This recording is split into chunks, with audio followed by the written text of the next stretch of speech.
जी साहब, बस थोड़ी देर में चलते हैं। बस ये कुछ जमींदारों के फरियाद पत्र और दस्तावेज पढ़ लेते हैं और कुछ अर्जियों पर राज चिन्ह लगा देते हैं।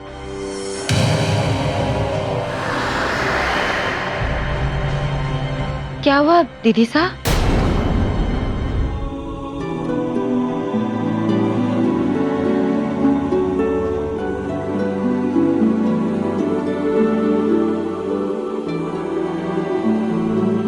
ये लीजिए आपका गाड़ा।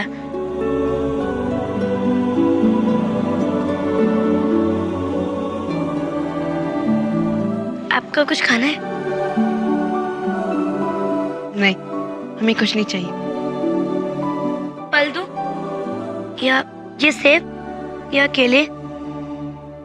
नहीं मीरा, हमें कुछ नहीं खाना। आज इतनी सुबह तैयार होके कहाँ जा रही हो? सासू ने कहा कि तैयार हो जाओ, किसी गढ़ महिला सम्मेलन में जाना है। मैं बस राह देख रही थी, जब आप उठ जाओ उसके बाद मैं जाऊंगी। तो फिर जल्दी जाओ, मासा इंतजार कर रही होंगी। क्या? हाँ, और मैं सब जानती हूँ कि ये सब उस मीरा की वजह से हुआ। हमारे भोले भाले भोजराज पता नहीं ये सब कब समझेंगे। यदि ऐसा ही चलता रहा तो उनका वारिस कैसे होगा? और यदि वारिस नहीं हुआ तो भोजराज के मरने के बाद कोई राजगद्दी पर विक्रम का अधिकार नहीं छीन पाएगा, और यही तो मैं चाहती हूँ।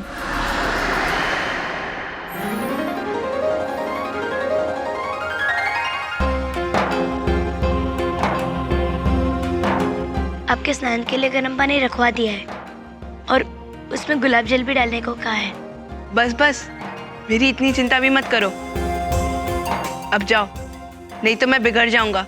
नहीं, वो तो बस मैं अपना कर्तव्य निभा रही थी। अच्छा, मैं जाती हूँ।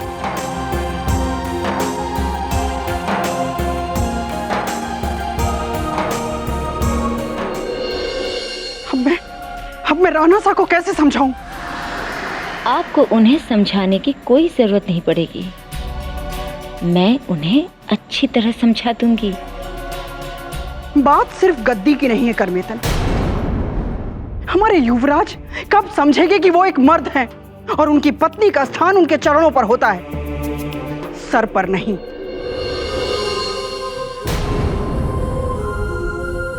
सासू सा, मैं तैयार हूँ, चले?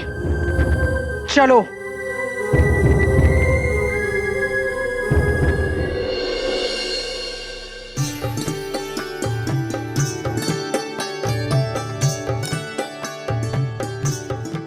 सुनो जी, आपको कुछ चाहिए? अरे मैं अभी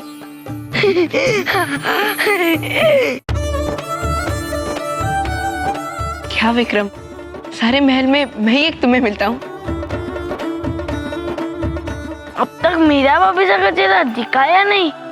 उसकी कोई जरूरत नहीं है विक्रम, क्योंकि प्रेम चेहरे से नहीं, आत्मा से होता है।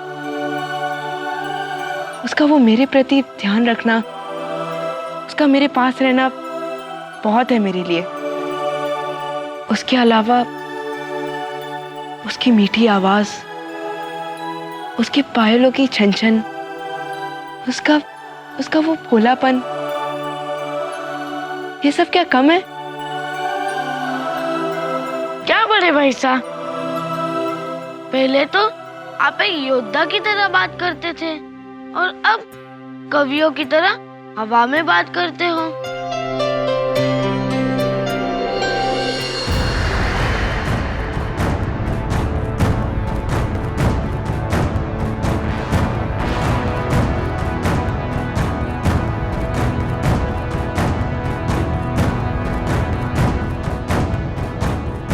आज के इस सम्मेलन में आप सबका परिचय चित्तौड़ की कुलवधू से कराते हुए हमें बेहद हर्ष का अनुभव हो रहा है। हमारे समक्ष हैं मेड़ता की कुंवरी, चित्तौड़ की भावी युवरानी और भोजराज की पत्नी मीरा।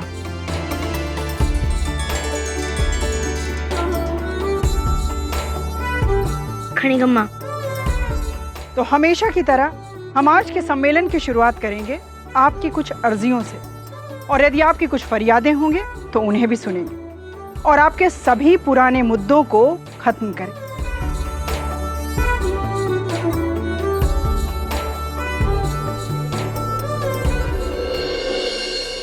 मनमोहन कान्हा विनती करूं। सुंदर बाई, पिछले कई दिनों से आपके गांव में जो पानी की समस्या चल रही है वो शीघ्र ही समाप्त हो जाएगी, क्योंकि हमने आपके गांव में नए कुएं खुदवाने के आदेश दे दिए। कुंवरी लक्ष्मी, हमने आपकी समस्याएं पढ़ी। मीरा, इस ओर ध्यान दो, भविष्य में सभी उत्तरदायित्व तुम्हें ही निभाने हैं।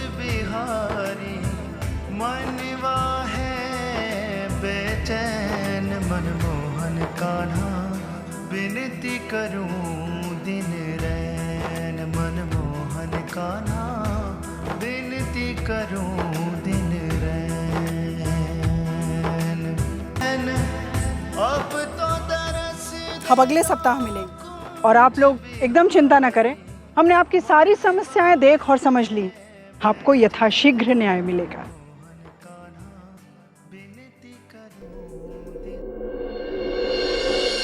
मीरा कहाँ है?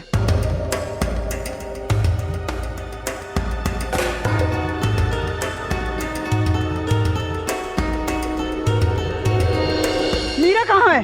मुझे नहीं पता। तुम लोगों का ध्यान कहाँ रहता है? जाओ जाकर देखो उसे। अब खड़ी खड़ी मेरा मुंह क्या देख रही हो? जाओ, यहीं कहीं होगी वो। मुझे लगता है मीरा महल वापस चली गई होगी। यदि वो बिना बताए गई होगी ना, तो आज उसकी खैर नहीं। ये राणा सा भी मीरता से कौन सी आफत लेकर आए हैं?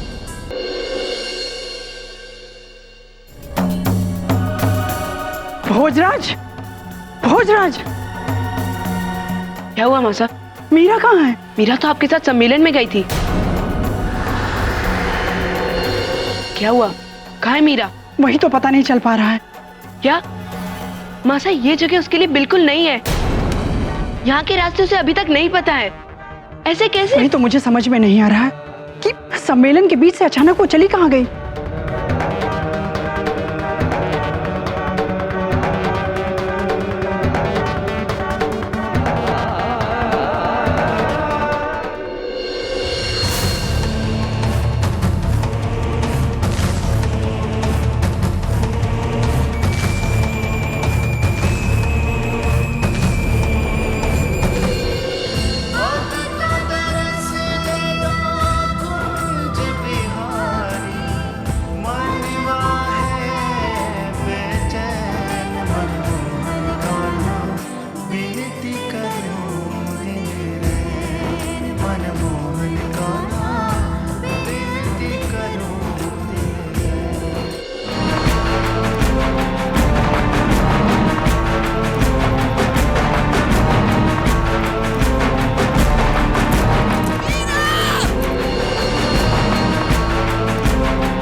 सारू है नटनागर है गिरधारी,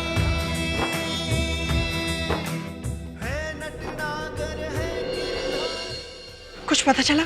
अभी तक नहीं। हम बाहर जाकर देखते हैं।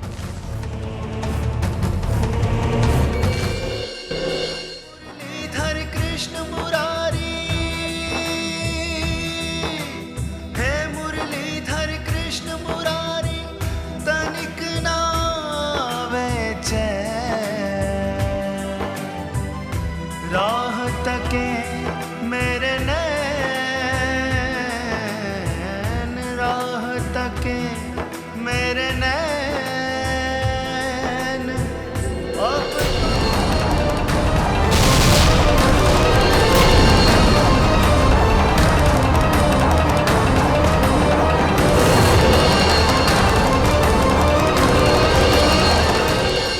राजमाता, आज तो हद ही हो गई।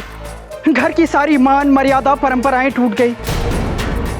आज तक इस परिवार की कोई भी स्त्री अपने पति और बच्चे को छोड़कर किसी गैर मर्द के साथ नहीं बैठी। आज तो मीरा ने हद ही कर दी। इस परिवार की सारी मान मर्यादा को मिट्टी में मिला दिया। राजमाता, आज वो गैर मर्दों के बीच नाची। कल जब लोगों को पता चलेगा कि ये लड़की कोई और नहीं, चित्तौड़ की नई बहू है, तो कितनी जगहसाई होगी राजमाता, कितनी जगहसाई होगी।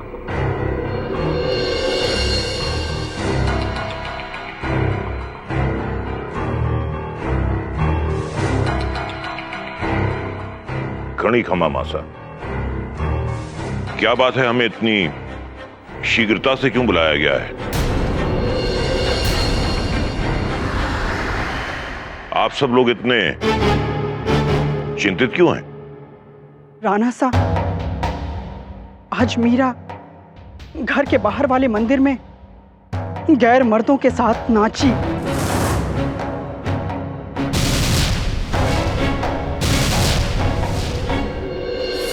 वो लोग पराई मत नहीं थे कुंवर, सारे के सारे कृष्ण भक्त थे। और कृष्ण भक्तों के साथ भक्ति में लीन हो जाना कोई शर्मनाक बात नहीं है। मीरा, ऐसा तुम समझती हो, ये समाज नहीं, वो उसे गलत समझेंगे। रानीसा, हमने हमेशा आपको गलत समझा।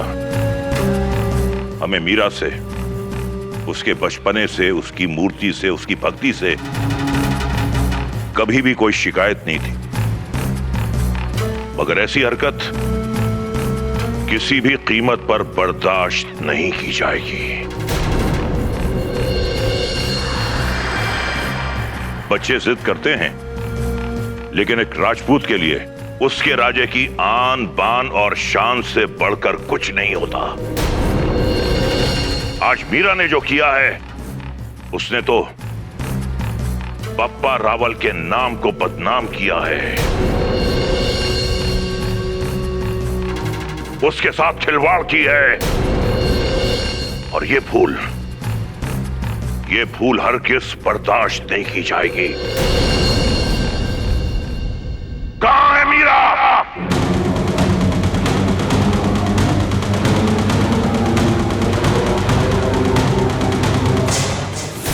आपने कहा था कि आप मेरी भक्ति को समझते हो।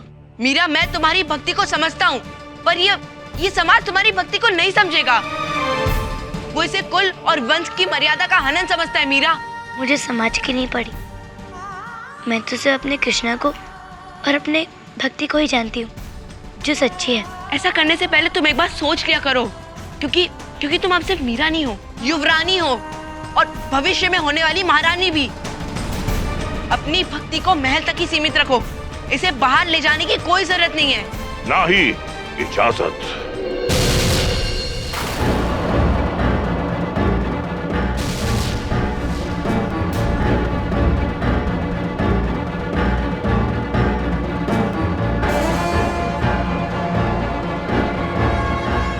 आज से आपको महल से बाहर जाने की अनुमति नहीं है, और ये राजा क्या है।